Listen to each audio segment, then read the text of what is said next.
And welcome back, ladies and gentlemen. Apologies for the technical difficulties. We actually ran into a little bit of an internet issue with our connection, and fortunately, we're back up and running. And what you missed, we had left off with Jalen Lawson flying out to center field for out number one in the top half of the sixth inning.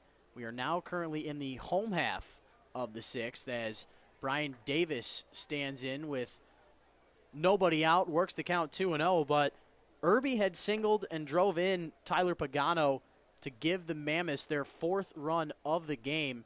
We currently sit at a 4-4 tie, but after the RBI single off the bat of Irby, Jordan Thomas struck out swinging and missing, and then relieving Grasso was Don Warner, who got Kitson to ground out into the 6-3 putout. Brian Davis, meanwhile, on the 2-0 pitch, pops one up into foul territory for out number one over there to the first baseman, Brandon Cuddy. But on the night, Grasso ends up with 5 2/3 innings pitched. He allows 4 earned runs on 10 hits. Didn't have any walks, but did strike out 3 in the process, and that is the tied for the season high for Grasso with earned runs. He allowed 4 earned runs back on the May 16th game. Cody Rudisilli, meanwhile, looking for home run number 4 on this season, but at the track right in front of the wall is Justin Irby, and Rudisilli was looking to have his team-leading 4th home run of the year, but not if Irby had anything to say about it. Fly out to left, records out number 2, and quickly 2 up and 2 are down here in this home half of the 6th inning. But Don Warner had came in to replace Grasso and got that out that retired Kitson for the 3rd and final out. Stranded 2 runners on the base pass for the Mammoths, but back out for his 6th inning of work. Here is Mason looking to get another 1-2-3 inning, and it looks like he will get it over there at second base. Lawson catching the pop out to end the threat. Same situation that happened to end the 5th inning does the 6th. We're tied at 4 through 6. You're watching the USPBL YouTube channel.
Welcome back, ladies and gentlemen. We talk about how often this league does not bunt, but love the aggressiveness from Jackson Smith, a guy with speed at the top of the lineup. Not necessarily something you see every day out of a catcher. He, of course, behind the dish this evening. Fouls that bunt off out of play, and Smith on the night, 1 for 3 with a single and a run scored back in the 1st inning. Grounded out to second in the 2nd, reached on an error in the 5th. This ball hit a mile high out to the Wayne State alum Pat Adams in right field, and out is recorded on the second pitch of the at-bat, and just like that, Smith is retired, and now Ethan Whisker standing in, hits in 9 of his last 11 games. Mentioned how he now has that 6-game hitting streak, second in the league with RBIs. Nobody on the bases here. He'll have to hit one out of the park if he wants to drive in a run in this at-bat, but Don Warner out there on the bump trying to keep this one afloat for the Hoppers, who allowed the Mammoths to tie this game back up in the 6th. Unfortunately for Don Warner and these Eastside Diamond Hoppers, they were able to get the leadoff man here in Jackson Smith, which, believe it or not, does limit some damage as Ethan Whisker flies one out to Cody Rudisilli in center field for the second out of the inning. But a little bit more background info on Donald Warner from Lovelock, Nevada. In 2017, he made 13 appearances with 3 starts, struck out 13 batters, and 19.2 innings of work for the Missouri Western State University. 2016 at Texas Permian Basin, he led the team with 5 wins, 5-5 record, went 27 consecutive innings without allowing an earned run, and pitched 5 complete games. Not too bad as a starter, but now here is a reliever with these Eastside Diamond Hoppers. Cuddy standing in, taking a cut after pitch number 1, and you started the battle for the pick the stick contest off right, as you had the leadoff double for Cuddy back in that first inning, drove in a run, but since then he's grounded out into 2 double plays. Fortunate for him, he won't ground out in a double play here with 2 outs and nobody on, but the count even at 1-1 on the Tulsa, Oklahoma native. And Warner continuing to work here, looking for a 1-2-3 frame. Can he do it on 3 straight flyouts? We will see. Smith out to right, Whisker to left field, and Cuddy down in the count now 1-2 after being way out in front of that pitch from Warner. Hits it foul, and that's exactly how Warner's going to get you. He's very deceptive, doesn't have a lot of heat out of that right hand, but he's able to mix up his pitches well enough where it all comes kind of out of that same slot, and it's very tough for hitters to stay afloat in this, as the 1-2 pitch misses low and inside. Cuddy stays off of that one and keeps the count even at 2-2. Cuddy was 0 for 4 in the game yesterday against the Utica Unicorns in our non-public game. Had a walk and a strikeout in that contest, but was 8 for 16 coming into that game yesterday. And he's got the 5th best batting average in the league, sitting at .289 coming into play today, as this one misses the zone as well. And Cuddy working his way back in this count. Warner trying to slam the door shut and get a 1-2-3 frame here in the top of the 7th and head to stretch time, but it won't happen just yet as Cuddy fouls off another one. This one getting on a play over to our left. Donald Warner, doing a good job here. Thirsty? A little bit. Facing the first 2 batters here for the Westside Woolly Mammoths. Doing a good job of mixing up his pitches, kind of throwing guys with either a first pitch breaking ball or first pitch fastball, and doing a good job of mixing up the locations as well, as he throws a fastball into the hands of Brandon Cuddy. You see some guys down there.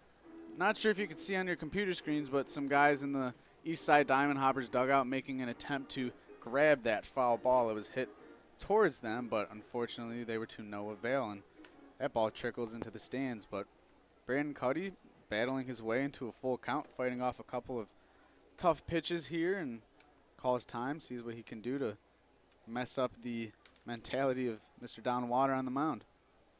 Cuddy working the count full. Pitch number 7 of the at-bat. Breaking ball misses just low, and Cuddy reaches on the base on balls on pitch number 8 of the at-bat. What an at-bat there with 2 outs for Cuddy. And I'll tell you what, Mr. Rothenberg, Cuddy with a walk, a double, an RBI on the day. Buhner with a double, a walk, and a run scored. I would say as of right now, Buhner with that slight small advantage, as I would be shocked to see Cuddy get another at-bat in this one. Might get another try in the 9th inning, pending how the 8th inning goes, of course, offensively for the Mammoths. But looks like Buhner will probably have one more at-bat in this contest as well. Pagano, meanwhile, 1 for 3 on the day with a single and 2 groundouts. both of them to the left side of the infield as the 0-1 pitch. Not sure what Pagano was looking at, as that one looked right down Broadway, and it's quickly an 0-2 count. Warner not messing around. I wonder if Pagano was thinking off speed on that 0-1 pitch, but instead Warner going right after him. Warner with the long set, the deep breath, the kick, the push. Fastball at 89, missing high and inside. Pagano dodging out of the way of that one, works the count to 1-2.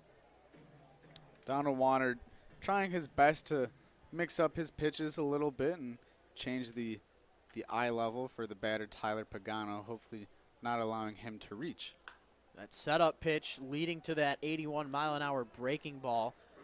Pagano way out in front of it, and that's the biggest weakness for Pagano. His ability to hit the fastball is up there with some of the best in the league, but when you drop that slider against him, I mean, it's almost night and day. It's really something that has been able to take notice. Even us up here in the broadcast booth, I've been able to notice game after game. Pagano does struggle against that off-speed stuff. So if I'm Warner, I'd try and bring in that deuce one more time.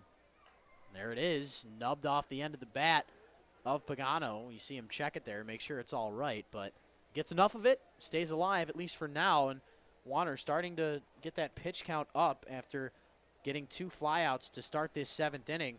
The 8-pitch walk that Cuddy worked that 2-out walk on, and now Pagano in another long at-bat here against Warner as that breaking ball gets away from him, misses the zone high and inside, and just like that, the count 2-2 on Pagano. So here's the crucial thing for Warner. You don't want to throw another ball to Pagano, because if he does work the count full with 2 outs, of course, Cuddy will be moving on the next pitch. But this one, taken for a ride out to left at the wall is brightest, but you can forget about it. Tyler Pagano with now his 5th home run of the season ties the league lead, and the Mammoths take the 2-run lead. It's 6-4. That was a really fun at-bat to watch, Rich. You saw Donald Warner really trying to get Tyler Pagano there out on that breaking ball. And like you had said and said before, that Tyler Pagano really struggles to hit that off-speed pitch. And after throwing a few of them and fouling him off and missing his spot, obviously Tyler Pagano knew that that fastball was coming on that full count. And, man, did he take that ball for a ride out to left field. That was something to see. Pagano now tied for the league lead with those 5 home runs. He is tied now with Hunter Wood of the Birmingham Bloomfield Beavers, his teammate Jalen Lawson, and then Dan Ward of the Utica Unicorns. We have 2 representatives of the Westside Woolly Mammoths tied for the league lead in home runs, 1 from the Beavers, 1 from the Corns. Meanwhile, this one ran down by the speedster Cody Rudisilli. Dundon retired for the 2nd time today. He's 2 for 4. But that 2-run homer from Tyler Pagano joining this 2-run home run parade on the day. Mammoths take the 2-run lead. We head to stretch time at Jimmy John's Field. You're watching the USPBL YouTube channel.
To the home half of the seventh inning we go. Kevin Watley, first pitch swinging against Mr. Mason. Josh Mason out there for his now seventh inning of work.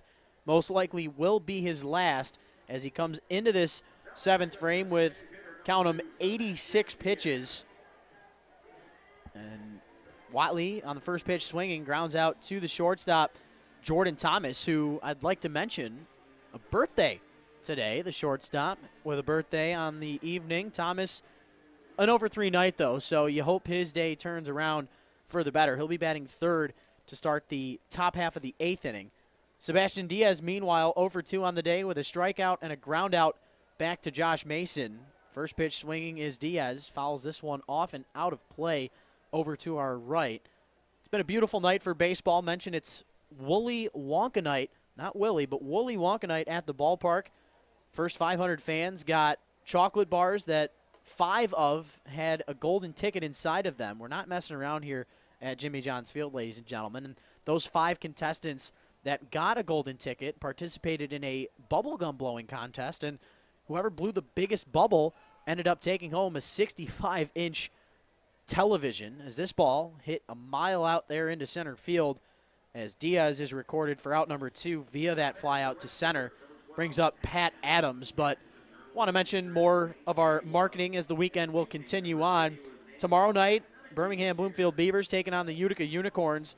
It'll be our Thirsty Thursday, of course, presented by Dave & Buster's, but it's Zombie Night at the ballpark tomorrow. I believe there will be makeup artists in attendance helping out fans, create them into some zombies, and it's also our Founders Takeover night. I bet the craft beer garden will be popping tomorrow night as Pat Adams looks at ball 1 to begin this at-bat.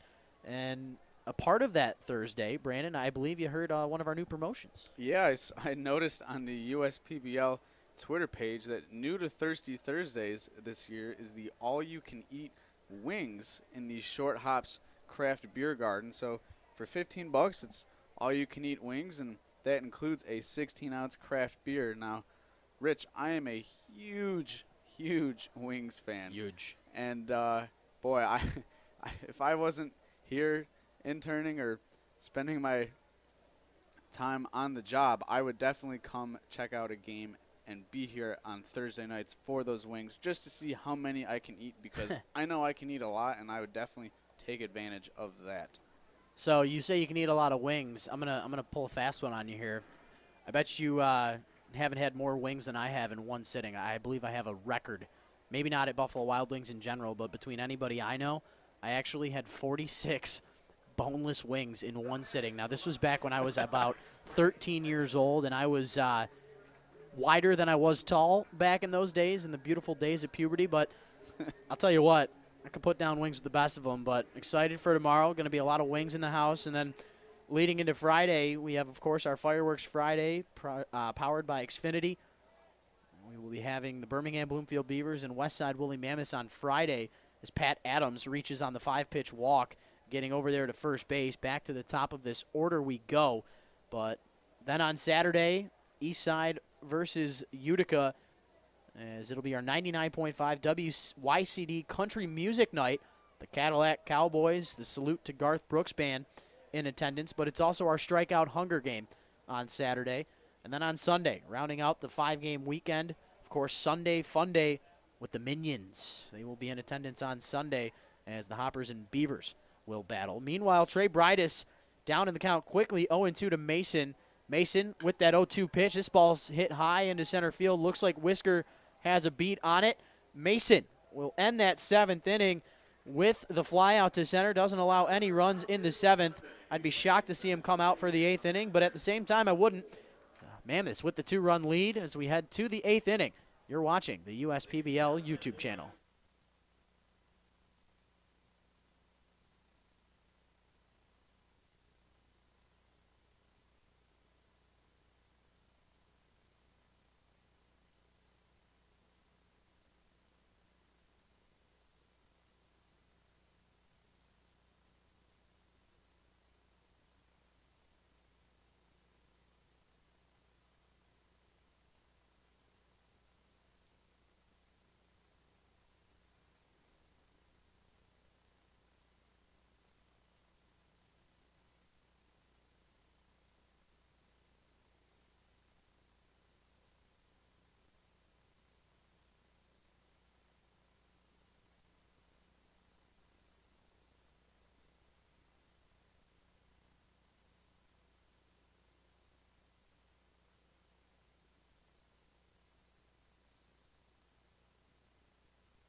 are through 7 innings at Jimmy John's Field on Woolly Wonka night at the ballpark.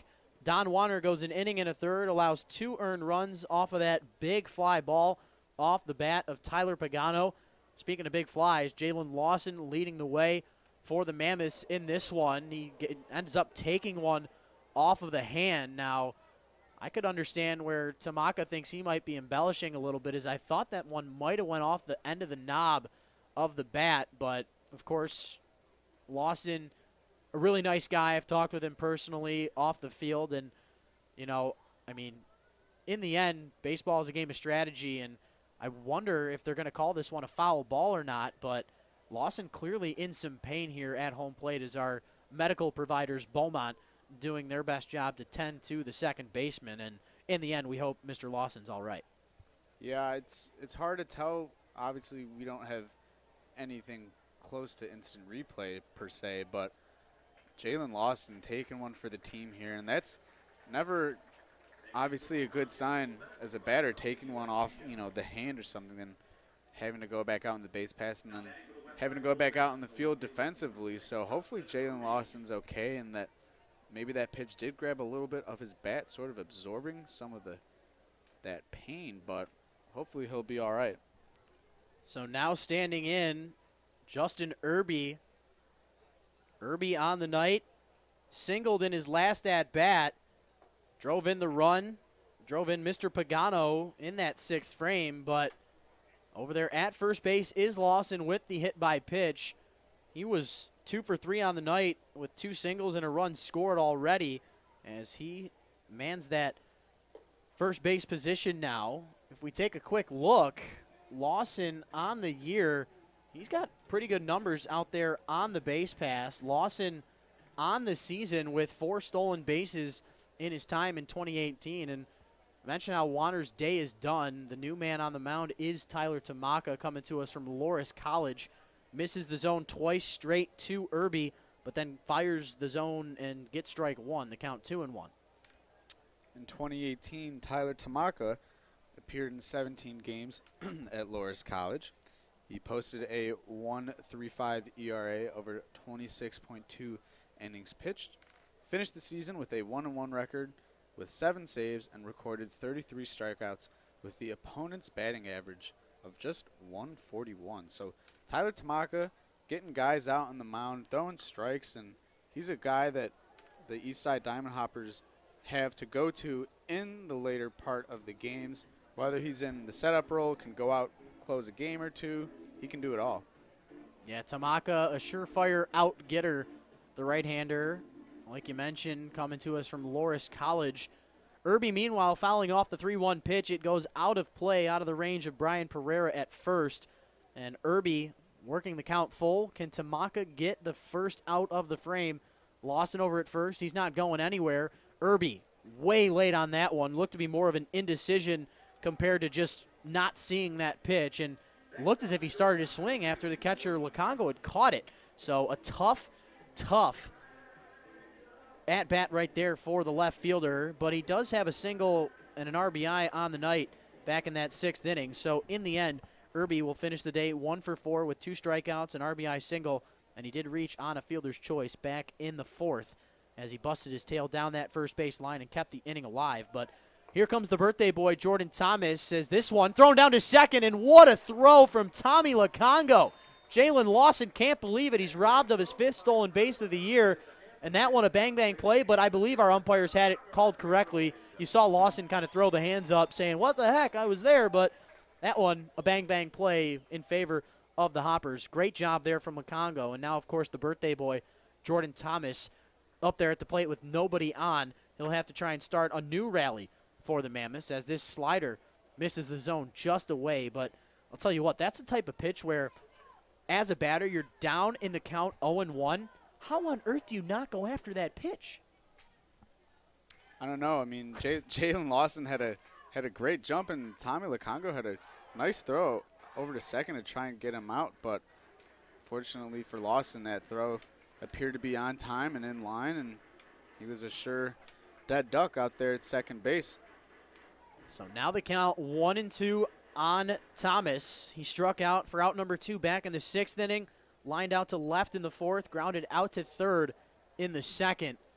Birthday boy ready for the 1-2 pitch. Looked like he almost took that one off the front shoulder, but he does get out of the way just in the nick of time. And this one evens the count up at 2-2. Mention how Thomas has hits in 10 of his last 12 games. Every single one of those games that he had a hit in was one hit.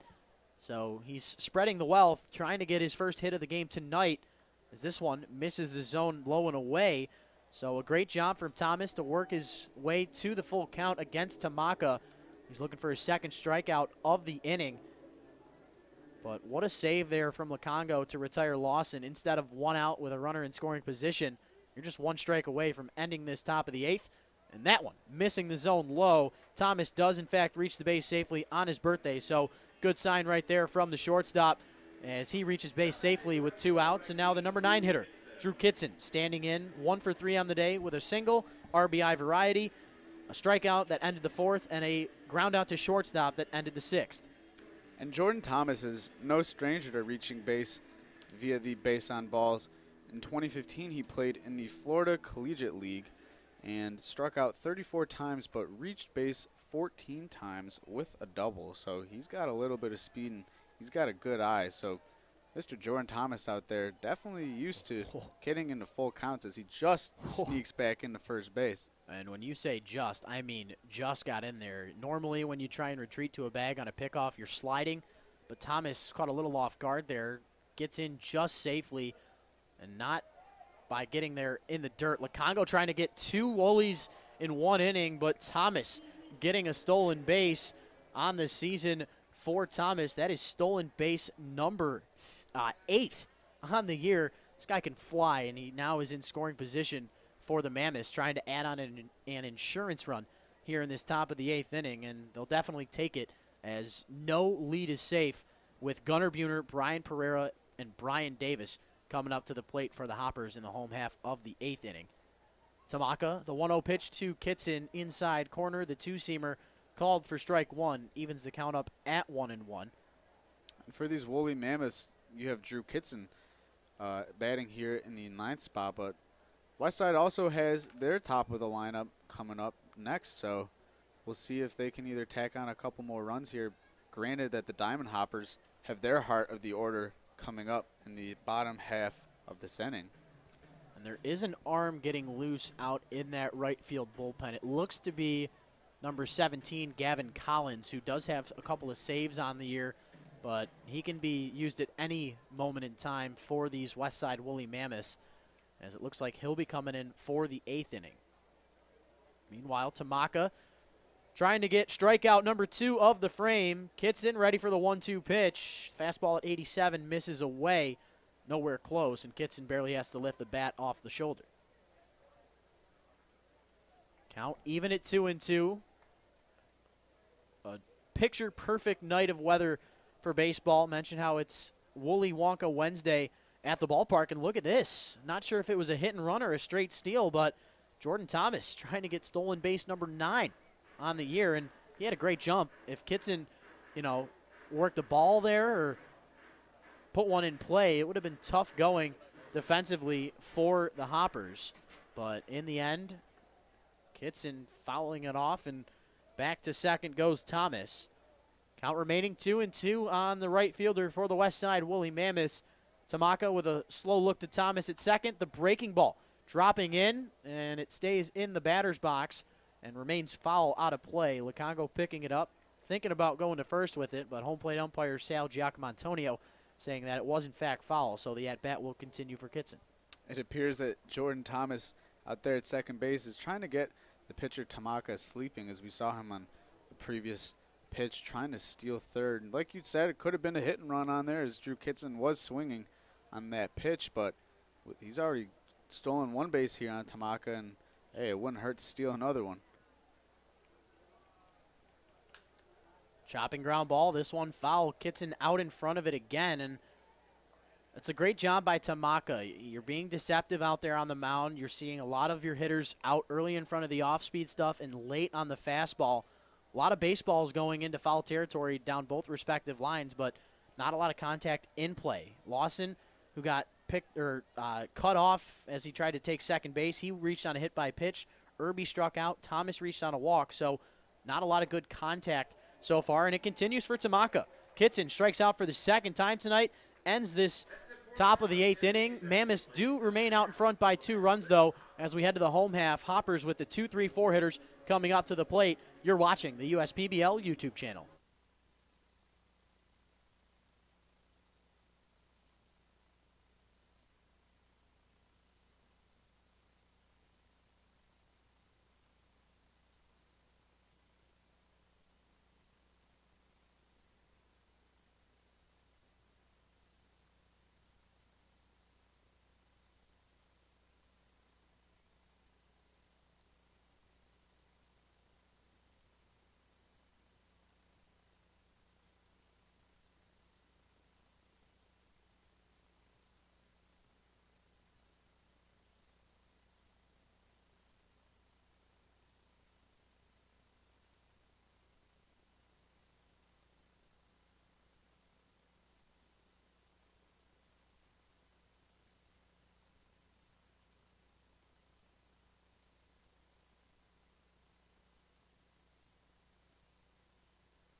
Welcome back, ladies and gentlemen. Rich Borland and Brandon Rothenberg with you. What a start for Josh Mason. He goes 7 innings, does allow the 4 earned runs on a couple of 2-run home runs from Brian Pereira and Brian Davis. Allows 2 walks, but strikes out 6 of the 28 batters that he faced. In line for the victory, of course, as a new arm out there on the mound in relief, number 17, Gavin Collins. Gavin Collins, so far this season for the Westside Woolly Mammoths, 13.1 innings under his belt, a 1-2 win-loss record with 3 saves. He's allowed 14 hits, given up 14 walks, and struck out 13 to go along with a fairly high ERA of 6.08. But his numbers back in the University of Illinois as a senior in 2016, he appeared in 24 games, pitching 34 innings. He averaged better than a strikeout per inning, in which he had 36 strikeouts in 34 innings, and gave up no earned runs in 17 of his appearances. So Gavin Collins, good guy to come out of the bullpen, solid. He can get you a save here and there, and obviously likes to get the strikeout, but he will, on the rare occasion, give up some runs here or there. So hopefully the Westside Woolly Mammoths can get something good from Gavin Collins here tonight. Collins started Gunnar Buhner, my pick the stick contestant, off with 3 straight balls that misses the zone, and then fighting back with a called strike and a foul ball is Collins. Buhner on the night, 1 for 2 with a double, a run scored, a ground out in the first inning, and he reached on a walk back in the 5th. If you're the Diamond Hoppers, you desperately need your leadoff man to get on in this frame, and we'll see what happens. This ball hit out to center field. Underneath it is Whisker, makes the catch on the run for out number 1, and Buhner is retired as now comes up Mr. Brian Pereira, 2 for 3 on the day with a single, a home run, 2 RBIs, 2 runs scored. As of right now, he's your player of the game, and we'll see if he can continue the offense for his team. And this is really the key point here in this game for Gavin Collins and the Westside Woolly Mammoths, facing the heart of the lineup. A couple guys that have hit some 2-run homers here tonight, and Gavin Collins with some work out there in the bullpen, but it's looking to be his job and his job only to kind of set the tone here and maybe push across another insurance run for the Westside Woolly Mammoths. Yeah, Clifton Landis III is getting loose out there for the Westside Woolly Mammoths. This ball hit on a rope, and there's another single for the man coming to us out of Annapolis, Maryland, Brian Pereira, with his second single of the day, and he'll end up with a 3-for-4 night with 2 singles, a home run, 2 RBIs, and at least 2 runs scored if he cannot come in to score here in the 8th. But nice job there from the first baseman, getting the 1-out single, picking up his second baseman, Buhner. And now really comes the test of time. Brian Davis with that wild 2-run homer to start this game back in the home half of the first inning. But since then, he's popped out twice, once to first, once to third. And he's put the ball in the air every single time. So if you're the Mammoths, you're not going to really expect a double play ball here. As Davis looks at a ball that misses very high out of the zone. If you're Gavin Collins, you want to keep this ball low and not allow Davis to put good part of the wood on it. Trying to keep this game going, possibly tie this one up, is Davis. The count 1-0 on the batter. 1-0 pitch, fastball at 91, called strike by our home plate umpire, Mr. Sal Giacomontonio. And it looked like Davis wasn't swinging on that 1-0 pitch, trying to, make Collins work in this count. Not only that, but maybe work your way into a 2 or 3-1 count and force him to throw a fastball in there and take another one for a ride. Collins, the 1-1. This fastball at 92, missing high and inside. So Davis with a good eye so far at the plate. Collins' command here appearing to be a little bit off.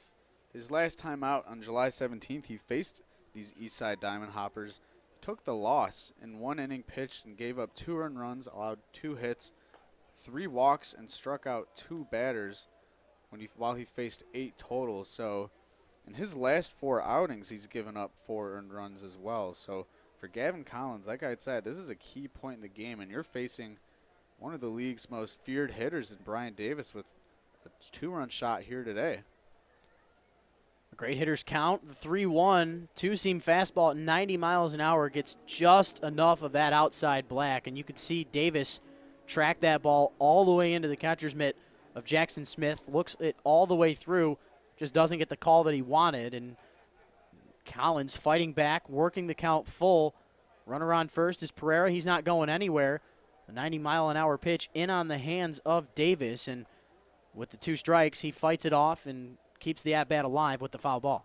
You better bet that Brian Davis is really going to get his money's worth here in this at-bat. Already fouling off a couple of pitches, here against Gavin Collins. He's worked the count full, and he's looking to do some damage and hopefully tie this game up with 1 swing of the bat.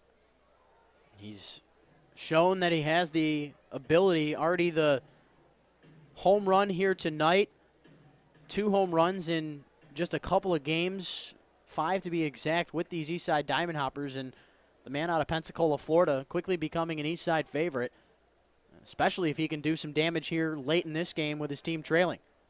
Collins, the push, the payoff pitch, called strike 3. Davis knew it. Collins getting the better of the left-hander, and that's a big out number 2 after the 1-out single from Pereira. This brings up Cody Rudisilli, who had that big fly ball to left field that was caught at the wall by Justin Irby in that 6th inning. So even though Cody Rudisilli, not the biggest in terms of stature and size, can put a good swing on it, as he does have 3 home runs on the season, the most on this Eastside Diamond Hopper team. And if Cody Rudisilli can hit the ball a foot further than he did in his last at-bat, he could for sure put one over the fence and tie this game up here. Made a couple of nice plays out in the outfield, but 0 for 3 today so far. Was an all-star this season, and he's looking for a big hit here and get some momentum going for the Hoppers. Rudisilli doing a good job to start this at-bat off 1-0. He's got a hitter's count. Lights are on at the ballpark. The 1-0 pitch, 90 miles an hour out of the hand of Collins, misses the zone high. And even though you got 2 outs on the board, you still have to focus, maintain that composure. And like we saw from Josh Mason earlier in the game, you can't let one pitch get away from you, because it can, in fact, decide the ball game. The deep breath from Collins, the 2-0 pitch, lofted into right center field. It'll stay in the park, but Ethan Whisker can't find it. Over in right field is Mr. Kitson. You saw Whisker with his hands in the air like he didn't care, and Kitson off to his side ends up making the catch for the third and final out. The Hoppers do get the one-out single from Pereira. His 3-hit night might go unscathed if we cannot get 2 more runs from the Hoppers. We head to the final frame. You're watching the USPBL YouTube channel.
Welcome, ladies and gentlemen. Rich Borland and Brandon Rothenberg with you. Tyler Tamaka's night is done. He goes the inning, does allow 1 walk, but strikes out 2 in the process. And we head to this top half of the 9th inning. New arm on the mound for the Eastside Diamond Hoppers. The hometown kid out of Birmingham, Michigan, number 23, Keaton Aldridge, with 16 innings under his belt and 15 relief appearances. He does have an 0-1 record, but does have 4 saves on the season. Just 11 walks to 27 strikeouts. He does have a 4.50 ERA that he would like to bring down. And I can tell already that there's some issue with Keaton Aldridge. I'm not sure exactly what it is that he is angry about, but he is talking with the home plate umpire, and he is not happy with something. But not sure what it is. Maybe I'll find out after the game, and we'll end up letting you know as soon as we hear. And not sure what he's mad about, but with a pitcher out there on the mound and not a happy person, got to imagine that these balls are going to be coming in hot, as Aldridge is a fireballer. That one at 95, you saw it perfectly exemplified right there. Aldridge not hitting anywhere near the zone, but that one, a very fast pitch as the top of the order due up for these Woolly Mammoths to start this top of the 9th inning with their 2-run lead. Yeah, that one nowhere near the zone, sliding right underneath Tommy Lacongo. You can sense some anger coming out of Keaton Aldridge, just the way he looks and the way that he's throwing the ball. But some interesting facts that I stumbled upon. A Detroit News article written by Tony Paul talks all about Keaton Aldridge, and he gives some of his, I guess, fun facts. And yeah, it's actually a thing that Tony Paul's been doing this year. It's a 15 Things to Know Me by, and every week he does a special story with the Detroit News on a USPBL player. So Keaton Aldridge, the player that he talked about this week. Yeah, some of the ones that I can definitely agree with. He says Wendy's isn't fast food; it's great food. Good quality meat. Good quality meat. Their chicken nuggets, very, very good. He says, I wish I could have a dog, but baseball doesn't really allow for that. I'll just take JJ the field general home sometime soon. As this one ends up going for a strikeout for the batter, Jackson Smith, but it gets away from Lacongo. He tries to throw it to first base. It ends up near right field, but Smith reaching on the error there from Lacongo. He cannot keep the ball in front of him, and because of it, Smith reaches base safely here with nobody out in the top of the 9th. But, yeah, back to this great article from Tony Paul. So Keaton Aldridge says he could listen to house music, electro, techno, whatever you so choose to call it, at 8 in the morning, which is a little bit early for house music playing and for the neighbors. But I guess that's his go-to gig. And his last one, number 15, could be my favorite. He says, "Don't tell Skip, but I would rather be on the golf course sometimes," with a smiley face. Aldridge, an avid golfer apparently, and aren't we all at our time in our lives? But Aldridge, a pretty good pitcher. Wonder if he's any good on the links. I would imagine so. If he's not out here on the ball diamond, he's out there on the greens, as Whisker swings and misses at the first pitch he sees. Coming into tonight with that 5-game hitting streak, ends up getting away from Lukongo, and a bang-bang play at second base. I believe it would have been called out if Gunnar Buhner could hold on to it, but he could not squeeze the ball completely as he was trying to make that tag. In the end, Smith getting to second base. Now, that's where the question lies. The ball got away from Lukongo for a second, but he did make the throw. The throw was close, and Smith gets in just in the nick of time. So I would imagine a stolen base going down in the books for Smith. Heads up base running on the first movement there from the catcher, who you don't really hear that much of. A catcher fast on the base pass, and of course, Jackson Smith, an outlier. Aldridge continuing to work here. Whisker with the 1-1. Swings and misses at that one. A fastball at the mid-90s. Aldridge getting ahead of Whisker in this count. Whisker with that now 6-game hitting streak with a single in the third. Outside of that, a fly out to left, a fly out to center, and a ground out to Pereira over there at first base. But Aldridge trying to record the first strikeout of the night against Whisker. The 1-2 pitch, ground ball left side. This will get the runner over to third, but Watley, the routine play there for the shortstop, retires Whisker for out number 1. But when you can move a runner, an efficient out is recorded. Whisker will take it, especially if Jackson Smith can come in to score with your guy coming up to the plate. Yeah, Brandon Cuddy hitting into a couple of double plays here tonight, but he did have that RBI double to left field in the first inning and a walk in the 6th inning. So in terms of my beat the streak, pick the stick, I should say. It's getting late. Beat the Streak is actually a really cool app if you guys listening on our live stream have played. But my pick the stick, I should say, could look fairly solid here. With Jackson Smith over at third, you got Brandon Cuddy here batting with 1 out. Hopefully he can line a base hit. Ground ball to the right side. It gets away from Buhner. Might have a play at first, but he won't go anywhere with it. That hard ball hit right at that second baseman. Incoming to score is Jackson Smith. Let's see what they mark it up there on the board, and in fact, they give it an error to Gunnar Buhner. So Cuddy does reach on the E4, and unfortunately for you, Brandon, because of my pick the stick contestant's error, he ends up winning the battle. He must have known. He must have known that he was the other pick here tonight. But in the end, back-to-back errors allow Smith to come in to score. The ground out from Whisker ended up getting the out, but Cuddy now over there at first base. Pagano, what a night he's had. He started out 0 for 2 with a couple of ground outs to the left side of the infield, but since then, a single and a home run. He's got 2 runs scored and 2 RBIs. He drove in Cuddy back in that 7th inning, and that's been the difference here tonight. Hopefully I'll have some better luck when I play Beat the Streak next time. We'll see what happens. Meanwhile, Pagano swinging and missing at the first pitch he sees. Pagano tied for first in the league coming into play tonight with 19 runs scored. He, of course, now in the league lead with 21 of those, scoring twice tonight. Went 1 for 2 in the game yesterday with a single, 2 walks, and the run scored. But this one, getting away from Lukongo again, but not enough for Cuddy to advance. Count evens up at 1-1. Yeah, it appears that wild pitches is the motif here for Keaton Aldridge. He just can't really control that fastball, and we saw it. It was very evident on that first pitch of the game first pitch fastball at Tommy Lukongo totally got away and under his legs. So Keaton Aldridge just has to slow down, kind of regain his mentality as he throws a nice strike on the outside corner there to Tyler Pagano, 1-2 count, but Keaton Aldridge has given up a run here, and you just got to kind of slow it down, keep it cool, and throw strikes. the name of the game, Mr. Rothenberg. You are correct. Aldridge with the sign from his catcher, Lukongo. The count 1-2 on Pagano, and maybe a little indecision there from Aldridge as he steps off and thinks about the sign that was given to him. Shakes off Lukongo once and then ends up bringing it back. The 1-2 pitch to Pagano, swung on and missed. Pagano can't catch up to the fastball, and out number 2 is recorded. And coming up to the plate is Andrew Dundon. For Keaton Aldridge, that was very much needed, getting that swing and a miss and throwing a great located fastball just on the outside corner. And he's obviously maybe listened to what I was saying out there on the mound by keeping it cool and just keep throwing strikes. And now it's up to Andrew Dundon, who's got a couple of hits on the day, 2 singles, and he's looking to add more to that.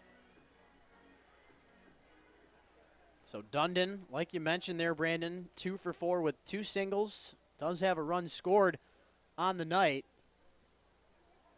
Trying to keep the top of the 9th inning alive for the Mammoths. Get some more insurance runs as they already have the 1 this inning. Jackson Smith coming in to score as this one misses the zone high and away. But Dundon coming to us from Lincoln Park, New Jersey.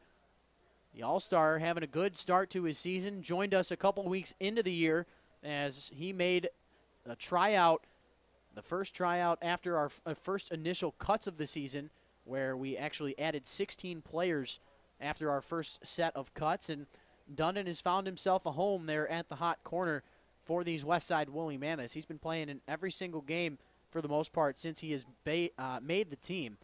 And already 2 for 4 on the night tonight. Could keep things going, but not if Aldridge has anything to say about it. The 1-1 pitch in the dirt, Lukongo stopping it. That one at 90 miles an hour, and with speed comes a little inaccuracy. We see that from Chris Dula, the guy who has the USPBL speed pitch record with 101 miles an hour. He's got a little bit more strikeouts than he does walks, but he tends to hit a lot of guys as well, and that's just something that the guys who have the MLB-type talent, they just have to focus more on their craft and, you know, pinpoint the accuracy and eventually make it to the next step.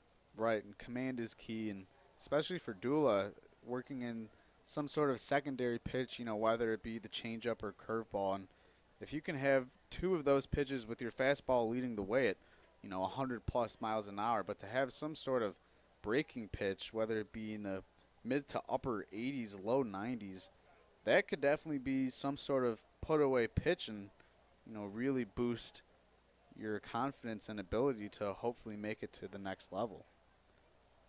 So the count 2-1 on Dundon. The breaking ball getting away from Aldridge, getting away from Lukongo, but a miscue on the base pass from Brandon Cuddy. He retreated back towards first base without even realizing that that one got away from Lukongo, and it looks like he's a little confused over there at that first base bag. And I want to mention he's actually being pinch ran for here by Jake Barbie, the other catcher for these Westside Woolly Mammoths, as he's over there on first base. Didn't even realize it. He's so fast he got out there before we can even say it.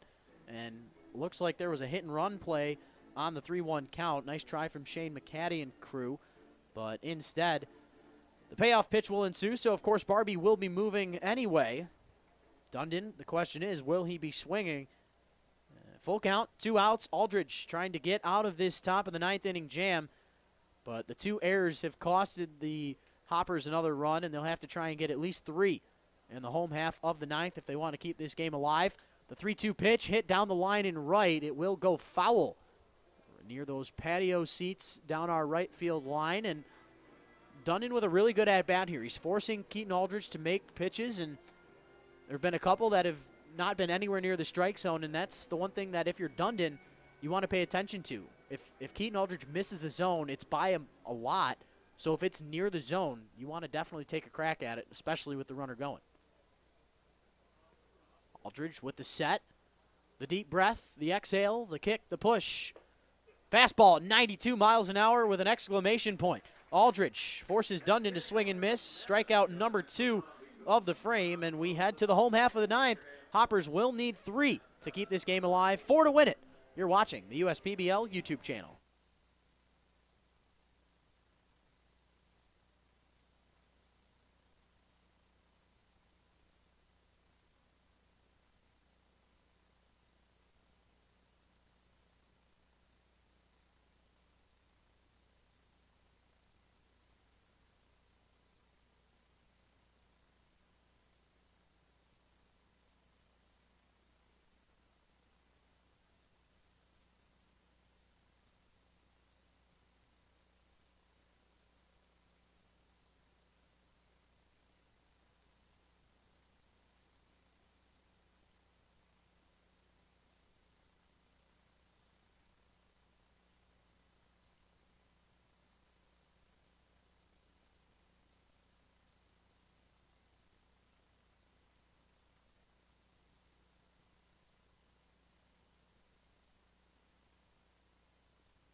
Welcome back, ladies and gentlemen. Rich Borland and Brandon Rothenberg with you. We are in the home half of the ninth inning. Eastside Diamond Hoppers will have the 6, 7, 8 hitters, Lukongo, Watley, and Diaz due up. They'll need to get 3 runs to come in. The day done on the mound for the reliever, Mr. Gavin Collins, Gavin Collins. He goes the inning, does allow the hit, but did have 1 strikeout in the process, and now Clifton Landis heads out there for the final frame to get the save on the season. A 1-0 record through 10 2/3 innings pitched in the 7 relief outings for the Carleton, Michigan native. Does have 1 save on the year as he's going for save number 2. 12 hits allowed, 3 walks allowed, but 10 strikeouts and a 5.06 ERA. And before we can even get back to the action, Thomas Lukongo lining out to Jalen Lawson over there at second base. Clifton Landis with some solid career numbers at Madonna University.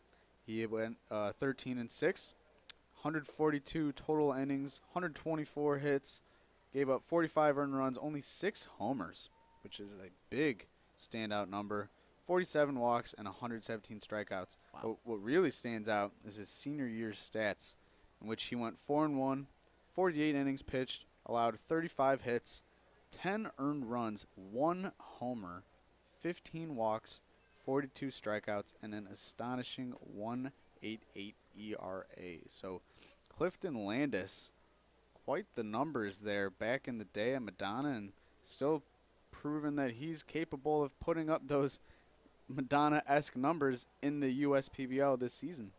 Yeah, that ERA, like we mentioned, just above 5, but other than that, his numbers are good. This one from Kevin Watley on the 1-2 pitch, flied out to right field. Underneath it is Kitson, and he makes the catch, and just like that, the Eastside Diamond Hoppers down to their final out. Eastside Diamond Hoppers, the designated hitter number 2, Sebastian Diaz. Sebastian Diaz stepping into the batter's box. He was the hero about a month and a half or so ago for the Eastside Diamond Hoppers, completing a comeback victory in walk-off fashion, hitting the first walk-off, having the first walk-off of the season, but that one came in the fashion of a 3-run home run, blasting that one over the left field fence. So pinch hitter, though, up to bat now for Sebastian Diaz is John Kraft. John, also known as Jack, fan favorite here at the USPBL, getting his first lick at the plate tonight. Looks at 2 straight, 1 for a strike, 1 for a ball. Kraft on the season batting below the Mendoza line, but he does have some speed to his credibility, and the 1-1 pitch called strike on the outside part of the plate. Hoppers down to their final strike. Yeah, Clifton Landis coming out and making quick work of these guys here tonight in the 9th inning. Kraft on the 1-2 pitch, fouls one off, and it goes down that right field line. Count remains at 1-2. Mention how tomorrow night at the ballpark it will be another Thirsty Thursday presented by Dave & Buster's, but it's also Zombie Night at the ballpark, so do your best to stay alive on the way here and then make it out for Zombie Night. Kraft on the 1-2 pitch looks at one that just misses outside, as the great Bob Euchre would say, just a bit outside. Landis trying to close the door on 3 straight outs. He gets the line out from Lukongo, the fly out from Watley, and the strikeout to John Kraft. The Hoppers go down in order in the home half of the 9th inning, and in the end, Josh Mason, the starter for the Westside Woolly Mammoths, goes 7 innings, allows 4 earned runs on 5 hits. Of course, the 4 runs coming on the 2 2-run homers from both Brian Davis and Brian Pereira. But other than that, the defense or the bullpen closes the door. Collins goes the inning, only allows the 1 hit and 1 strikeout. Landis gets the job done in order in the home half of the 9th, gets his strikeout to end the threat. The positives for the Diamond Hoppers, you got a lot of brand new talent with Pereira and Davis in that 3-4 spot. Gunnar Buhner and Kevin Watley making a near top 10 play, double play earlier on in the game. Hopefully we'll see that later on tonight on SportsCenter. But other than that, Brandon, what were your takeaways? You know, if I'm Pete Grasso, yeah, I gave up roughly 10 hits to be exact, but some of those just snuck under the gloves of those Westside Woolly Mammoths, or sorry, the Eastside Diamond Hoppers, excuse me. And, you know, he still, you know, had a good outing. He did allow the 4 earned runs, but he struck out 3 and didn't walk anybody. So he's got to go out with in his next outing, have a little bit of confidence, maybe try to improve his command, because that was something that he did struggle with tonight. But like you had mentioned, Rich, some of these young guys for the Eastside Diamond Hoppers proving that they do have some pop, some power, and the ability to really score some runs. So they got to be pretty excited. Even though they took the loss here today, they still showed that they can really take care of business. Eastside Diamond Hoppers dropping to 14-15. Westside Woolly Mammoths moving to 16-15, and now have the first place advantage over the Birmingham Bloomfield Beavers by just a half a game. But in the end, Tyler Pagano with the 2-run home run in the 7th inning goes down in the books as your game-winning hit. And he's down there on the field now with our in-game host, Mr. Matt Derry. And an exciting night of baseball overall. Your final score, once again, the Westside Woolly Mammoths beating the Eastside Diamond Hoppers by a final of 7-4. For my broadcasting partner, Brandon Rothenberg, my name is Rich Borland. You stay classy.